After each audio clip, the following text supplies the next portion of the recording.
Everyone, welcome to Biodent. So आज हम एक स्पेशल वीडियो देखने वाले हैं दैट इज एंडोमेम्ब्रेन सिस्टम के ऊपर। देखो, एंडोमेम्ब्रेन सिस्टम में ये 4 ऑर्गेनेली आती है जो आपको दिख ही रही होगी। क्या क्या हम देखेंगे बाद में। ओके, सो इसके ऊपर सेपरेट वीडियो क्यों बनाए हैं? देखो, लास्ट 10 साल में इसके ऊपर 15 MCQs 15 PYQs आपको मिले हैं, आपको पूछे हैं। ओके, सो ये चारे के चारों जो ऑर्गेनेलिज में आती है ना, वो बहुत ही ज़्यादा इंपॉर्टेंट है। समझ में आ गया? सो दैट्स वाई इसके ऊपर सेपरेट वीडियो निकाला है। ये कौन से PYQs पूछे हैं, 15 PYQs भी मैंने एंड में ऐड किए हैं इसके ऊपर। Okay, so let's start without wasting time. Endomembrane system में कौन से आते हैं? देखो, endoplasmic reticulum, Golgi complex, lysosome and माइटोको वैक्यूल्स। ओके, माइटोकॉन्ड्रिया नहीं आता इसमें। अभी ये चार इसको एक सिस्टम में कंसिडर क्यों करते हैं? बिकॉज ना ये एक दूसरे के साथ मिल के काम करते हैं। ओके, कैसे काम करेंगे विल सी लैटर। एक दूसरे के साथ मिलके ये काम करते हैं, दैट्स वाई इसको एक सिस्टम में कंसिडर किया है। Okay, so first start with endoplasmic reticulum. Endoplasmic reticulum में क्या होता है? देखो, सो ये क्या है, सेल में एक एक्सटेंसिव नेटवर्क होता है ट्यूब्यूल्स का, जिसको बोलते हैं हम एंडोप्लाज्मिक रेटिकुलम। न्यूक्लियस के बाद अगर कोई बड़ी ऑर्गेनेली है तो ये ER है। ओके, सो ये जो एंडोप्लाज्मिक रेटिकुलम है, ये पूरे सेल को कंपार्टमेंट्स में डिवाइड करती है। कौन से 2 कंपार्टमेंट में? जो ये ER के अंदर वाला जगह है उसको बोलेंगे हम ल्यूमिनल, एंड जो ये बाहर का साइटोप्लाज्म है इसको बोलेंगे हम एक्स्ट्रा ल्यूमिनल स्पेस। सो ये जो ER है, ये पूरे के पूरे साइटोप्लाज्म को ऐसे 2 पार्ट में डिवाइड करता है। अभी ना ER के 2 टाइप है। RER मतलब क्या? Rough endoplasmic reticulum. ये जो दिख रहा है ना, ये ओके, सो ये थोड़ा रफ दिखता है बिकॉज इसके ऊपर राइबोसोम्स होते हैं। अभी राइबोसोम्स है तो ये क्या करेंगे? प्रोटीन सिंथेसिस करेंगे, simple. So ER with ribosome on surface एपियस rough, protein synthesis करेगा एंड सिक्रीशन करेगा। ये एक्सटेंसिव रहेगा मतलब बहुत बड़ा रहेगा, एंड जनरली ये न्यूक्लियस के करीब ही होता है। अभी न्यूक्लियस के करीब क्यों होता है ये रटने की बिल्कुल ज़रूरत नहीं है। देखो, न्यूक्लियस के अंदर होती है न्यूक्लियोलाई, एक सेल ऑर्गेनेली जो बनाती है RNA, mRNA, जो राइबोसोम को प्रोटीन सिंथेसिस करने के लिए हेल्पफुल होती है। सो इधर राइबोसोम है ER के ऊपर, इधर न्यूक्लियोलस के अंदर जो है वो mRNA है, तो ये दोनों को मिला के बनेगा अपना protein. Okay, so that's Y ये दोनों न्यूक्लियस, ये जो RER है वो स्पेशली न्यूक्लियस के करीब रहता है बिकॉज उसको रेडीमेड न्यूक्लियोलाई से mRNA मिलता है। समझ में आ गया? कमिंग बैक टू ये नीचे का जो छोटा है ना, SER, ये स्मूथ दिखता है बिकॉज इसके ऊपर राइबोसोम्स बिल्कुल भी नहीं होते, एंड ये लिपिड सिंथेसिस करता है। लिपिड यानी कि क्या? फैट सिंथेसिस करेगा, स्टीरॉइड्स हार्मोन सिंथेसिस करेगा, ये डिटॉक्सिफाई भी करता है लिवर को। तो smooth endoplasmic reticulum not necessary कि न्यूक्लियस के करीब ही हो, ये पेरिफेरी में किधर भी प्रेजेंट रहेगा। जनरली ये ना ये अपना सेल मेम्ब्रेन है ना, इधर उधर रहता है, मतलब पेरिफेरी के साइड में रहता है। तो this is all about ER। Information आपको ER के बारे में नहीं दी। नेक्स्ट चलते हैं गोल्गी कॉम्प्लेक्स। वेरी इंपॉर्टेंट है गोल्गी कॉम्प्लेक्स ऑर्गेनेली।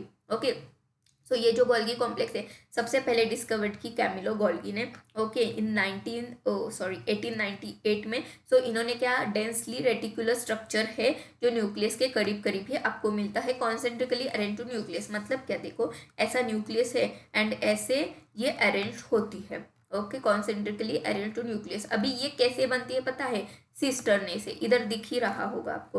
ओके, सो ऐसे सैक से बनती है ये। Can you see here? So ऐसे parallel flat parallelly place sac रहते हैं। सो इसका नंबर हर एक में अलग अलग रहेगा, लाइक गोल्गी कॉम्प्लेक्स में अलग अलग रहेगा। सो हर एक सैक को बोलते हैं सिस्टर्ने। समझ में आ गया? सो सिस्टर्ने पैरेलली अरेंज होके गोल्गी कॉम्प्लेक्स बनाते हैं। Got it? अभी ये जो गोल्गी कॉम्प्लेक्स के ना 2 फेस रहते हैं, एक सीस फेस, दूसरा ट्रांस फेस। ओके, सो सीस फेस जो है वो कॉन्वेक्स रहेगा and it is a forming face. Forming face मतलब क्या? वेसिकल्स जो ER से बनते हैं ना, इधर समझ लो कि वेसिकल इधर से फॉर्म हो गए, ये इधर जाएंगे ऐसे मैच्योर मैच्योर मैच्योर होके, इधर से मैच्योर होके बाहर जाएंगे। So this one is concave and maturing face. Trans face is concave and maturing, and cis face is convex and forming face है। ओके, समझ में आ गया? सो इसके फंक्शंस देखते हैं। सबसे पहले देखेंगे हम वेसिकल्स। वेसिकल्स यानी कि क्या? देखो, बेसिक समझ लो। एंडोप्लाज्मिक रेटिकुलम से बन रहा है प्रोटीन, स्मूथ एंडोप्लाज्मिक रेटिकुलम से बन रहा है लिपिड। सो ये रहा हमारा लिपिड्स। ओके, सो लिपिड को ऐसे मॉडिफाई करके इन्होंने बाहर भेज दिया। ओके, सो ये है इसका काम। द वेसिकल्स यानी कि क्या, ये जो लिपिड्स आता है इसको एक मेम्ब्रेन बाउंड बैग में डालते हैं, इसको बोलेंगे हम वेसिकल्स। ओके, तो packaging of material generally lipids and proteins from ER in the form of vesicles, ये करते हैं। So these vesicles are packed at a cis space, ये सी स्पेस है, and move towards the trans face. Second point क्या है, जो protein भी बनता है उसको भी पैकेजिंग एंड ट्रांसफर का काम करते हैं। So protein from RER are modified in the system of Golgi apparatus before they release from the trans face. Next, ये थर्ड पार्ट है। ओके, लिपिड्स को भी करते हैं, प्रोटीन को भी करते हैं। फर्स्ट ये वेसिकल्स में पैक करते हैं, देन इसको मॉडिफाई करते हैं। नेक्स्ट क्या है पता है, ये इसमें ग्लाइकोजन ऐड करते हैं। जो प्रोटीन मिलता है ER से, इसमें ग्लाइकोजन ऐड करते हैं। जो लिपिड बनता है इसमें भी क्या ग्लाइकोजन ऐड करते हैं। सो ग्लाइकोलिपिड्स एंड ग्लाइकोप्रोटीन्स बनाते हैं ये Golgi apparatus. So this function is very important. अभी तक आपको समझ में भी आ गया होगा why Golgi apparatus are close to endoplasmic reticulum. Okay, क्यों? बिकॉज देखो, एंडोप्लाज्मिक रेटिकुलम से बन रहा है प्रोटीन्स एंड लिपिड्स, इसको वेसिकल्स, ये ऐसे वाले वेसिकल्स में पैक करने का काम करते हैं ये। देन इसको ऐसे मॉडिफाई करते ट्रांसफेस से बाहर छोड़ते हैं, कभी कभी सेल से भी बाहर छोड़ते हैं, एंड कभी कभी सेल में भी रखते हैं इसको। So that's why material from ER are packed by the Golgi apparatus, then lipids form from lipids, lipids and proteins from ER are modified by Golgi and then released inside and outside the cytoplasm. Okay, so this is about Golgi apparatus. Next देखेंगे lysosome, जो next organelle है वो क्या काम करती है। जो Golgi complex से वेसिकल्स बनते हैं उनको ही हम बोलते हैं lysosome. So membrane bound vesicles formed after packaging from a Golgi complex are called vesicles. ये जो वेसिकल्स ट्रांसफेस से बाहर निकल रहे हैं ना, ये। सो वेसिकल जनरली क्या होते हैं, मेम्ब्रेन बाउंड, जिसके अंदर आपको प्रोटीन से लिपिड्स मिलेंगे। अभी और भी मिलते हैं, इसके अंदर आपको एंजाइम्स भी मिलते हैं, जैसे कि डिफरेंट हाइड्रोलाइटिक एंजाइम्स या हाइड्रोलाइसिस मिलते हैं, जैसे कि lipase enzyme digest the protein, proteases enzyme digest lipase digest the lipids, proteases digest the protein, then carbohydrates digest the carbohydrate. Okay, समझ में आ गया? Got it. सो यही है इसका काम, लाइसोसोम। लाइसोसोम को ना सुसाइडल बैग भी बोलते हैं। अभी कैसे, देखो, समझ लो सेल मर गई। ओके, सो इसके जो सेल के सारे कंटेंट है, cell wall, cell membrane, cytoplasm के कंटेंट, डिफरेंट सेल ऑर्गेनेलिज, ये सारे जो मेम्ब्रेन है वो लिपिड्स, प्रोटीन्स, कार्बोहाइड्रेट से ही बने होते हैं, आपको ये पता है। ओके, सो ये सारे जो, एंड लाइसोसोम के पास इनको डाइजेस्ट करने का एंजाइम है, प्रोटीएजेस, लाइपेजेस, कार्बोहाइड्रेट्स। तो जब सेल मर गई ना, तो लाइसोसोम क्या करता है, बर्स्ट होता है। इसके जो सारे हाइड्रोलाइटिक एंजाइम है, ये सारे अपने जो सेल के जो लिपिड्स, प्रोटीन, कार्बोहाइड्रेट है, इसके ऊपर एक्ट करते हैं, इनको डाइजेस्ट करते हैं, एंड सेल को मतलब क्या, पूरा का पूरा डाइजेस्ट करता है सेल को। सो दैट्स वाई इसको सुसाइडल बैग्स भी बोलते हैं। सुसाइडल बैग्स यानी कि क्या, ये खुद ही अपनी सेल को मार भी सकता है। समझ में आ गया? Got it? Okay, so this is all about lysosome. Next देखेंगे एंड लास्ट देखेंगे वैक्यूल। वैक्यूल आपको प्लांट सेल में ज़्यादा मिलती है। It is a membrane bound space है, खाली पीली कुछ भी नहीं है, सिर्फ एम्प्टी स्पेस है। एम्प्टी स्पेस यानी कि क्या, कुछ भरी होती है। तो occupy 90% of plant volume.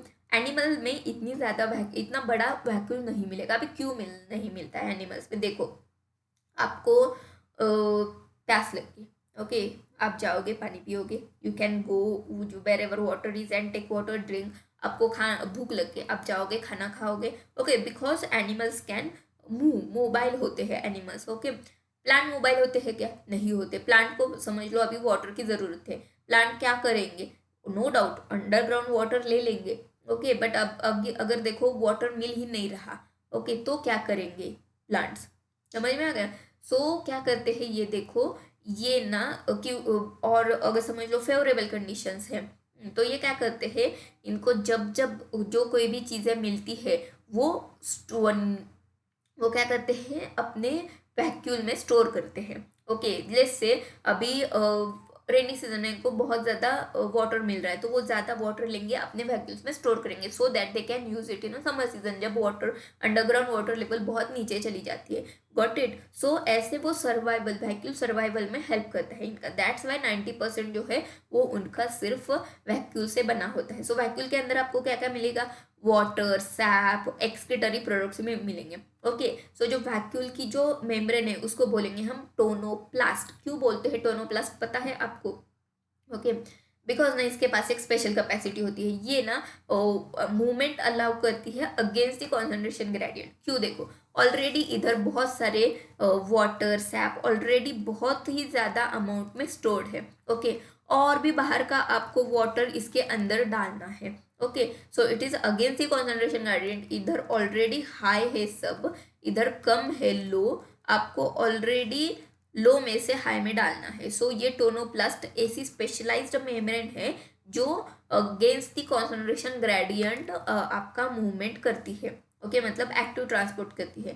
So it is a single membrane, then facilitate transport of material against the concentration gradient because higher concentration of material, because the concentration of material is higher in a vacuole than in cytoplasm, because ये store house ही है तो उसके अंदर material ज़्यादा ही होगा। Okay, अभी दो special case vacuoles के देखेंगे। First case is contractile vacuole, amoeba में मिलता है। तो ये क्या काम करता है, ऑस्मो रेगुलेशन का एंड एक्सक्रीशन का काम करता है। बिकॉज देखो अमीबा एक सिंगल सेल ऑर्गेनली है, सारे के सारे काम बेचारी एक सेल को ही करने पड़ते हैं। सो दैट्स उसमें का जो वैक्यूल है इसके दो काम करता है, एक तो वाटर बैलेंस करने का काम एंड दूसरा एक्सक्रीशन करने का काम। नेक्स्ट देखेंगे हम जो डिफरेंट प्रोटिस्ट है इनमें ना कुछ कुछ प्रोटिस्ट में ही फूड वैक्यूल्स रहते हैं। अभी फूड वैक्यूल्स क्या करते हैं, food material angle, food material को निकलने का काम करते हैं। Okay, but it's this is all about endomembrane system. इसमें 4 ऑर्गेनेलीज आती है। सबसे इंपॉर्टेंट ऑर्गेनेली है गोल्गी कॉम्प्लेक्स, बहुत बार क्वेश्चन पूछा है इसके ऊपर। ओके, समझ लो। सो हम will just recap it because ना अभी 15 PYQs है, बट देखो हम हर एक PYQ डिटेल में नहीं देखेंगे बिकॉज डिटेल्ड एक्सप्लेनेशन PYQs वाला वीडियो ऑलरेडी अपलोडेड है, you can check it out. Got it. Okay, so हम सिर्फ और सिर्फ क्या करेंगे, हम सिर्फ और सिर्फ ओवरव्यू देखेंगे। सो क्या है, देखो एसर्शन रीजन, एसर्शन क्या है, primary function of a Golgi complex is a package of a material by endoplasmic reticulum and deliver it to intracellular extracellular space. ये करेक्ट है। Vesicles containing material made up of endoplasm made by endoplasmic reticulum fuse with the cis face of Golgi apparatus, then they are modified and released from a trans face. तो देखो इसमें दोनों correct है, but ये correct explanation नहीं है। Golgi Golgi complex देखो वो खुद का खुद काम कर रहा है, देन मॉडिफाई हो रहा है, क्यों बताना। Okay, next coming back to देखो इसमें कैमिलो गोल्गी इन्होंने क्या कहा, flat disc shape cisternae near the nucleus. Okay, so this is about it. Next देखेंगे, नेक्स्ट थर्ड वाला। Okay, so again cisternae आपको मिलते हैं गोल्गी apparatus में। Got it. सो मैं जस्ट ओवरव्यू कर रही हूँ, आपको पूरे के पूरे MCQs मिल जाएंगे एट PYQs में। ओके, PYQ का वीडियो सेपरेट अपलोडेड है, एंड में इसकी लिंक भी मिल जाएगी आपको। Concentrically arranged cisternae of Golgi complex are arranged near the nucleus with a distinct convex cis and maturing. So देखो कॉन्वेक्स सिस ये मैच्योरिंग नहीं है, कॉन्केव ट्रांस ये फॉर्मिंग नहीं है, सो ये गलत हो गया। Number of proteins are modified in cistern of Golgi complex before they released into the, ये भी सही हो सकता है। सो दोनों भी नंबर ऑफ प्रोटीन्स ये सही है। Okay, got it. नेक्स्ट देखेंगे कि Golgi apparatus। Okay, so Golgi apparatus site of formation of glycolipids, then which ये तो देखो ये directly endomembrane system, not considered in endomembrane system. Mitochondria नहीं है, एंडोप्लाज्मिक रेटिकुलम एंडोमेम्ब्रेन सिस्टम में, क्लोरोप्लास्ट नहीं है, गोल्गी कॉम्प्लेक्स है, पेरोक्सिसोम नहीं। तो कौन से नहीं है, A, C and E, A, C and E नहीं है, so it must be the answer 1। So pH of lysosome endomembrane system का एक part increase to alkaline, what is outcome, ये इनएक्टिव बन जाएगी बिकॉज आपको पता है हाइड्रोलाइटिक एंजाइम एसिडिक एनवायरनमेंट में ही अच्छे खासे ग्रो होते हैं, वर्क करते हैं। Which of the following statement is with respect to ER is incorrect. तो देखो RER ribosome attach to ER, yes RER में राइबोसोम होते हैं। SER डिवॉइड्स ऑफ राइबोसोम, ये भी ट्रू है। प्रोकैरियोट्स ओनली RER प्रेजेंट नहीं, प्रोकैरियोट्स में कोई भी ऑर्गेनेली नहीं रहते, सिर्फ राइबोसोम रहते हैं। RER has a lipid SER lipid synthesis, ये भी ट्रू है। सो इनकरेक्ट होगा ये 3 वाला। Okay, then again cristae, cristae is mitochondria का इनफोल्डिंग है। Then cisternae is Golgi apparatus का डिस्क शेप स्ट्रक्चर है। Got it. नेक्स्ट देखा जाए तो अगेन एंडोमेम्ब्रेन सिस्टम के which of the following organelles are included in endomembrane system. So E R Golgi complex, lysosome, vacuoles. इसमें देखो mitochondria नहीं आता, माइटोकॉन्ड्रिया नहीं आता, राइबोसोम भी नहीं आता, देन इधर माइटोकॉन्ड्रिया भी नहीं आता, राइबोसोम भी नहीं आता। So answer must be 3। okay, which of the following which is important site of formation of glycoproteins and glycolipids, glycoproteins, glycolipids Golgi bodies में बनते हैं। डायरेक्ट क्वेश्चन है, विच of the following statement is not correct. Lysosome membrane bound organelle है, ये true है। Lysosome found by the process of packaging from endoplasmic reticulum, नहीं। Packaging from Golgi complex से बनता है ये लाइसोसोम। हाइड्रोलाइटिक एंजाइम रहते हैं जनरली एक्टिव एसिडिक पीएच पे, सो मेरे हिसाब से 2 हो सकता है, नॉट करेक्ट।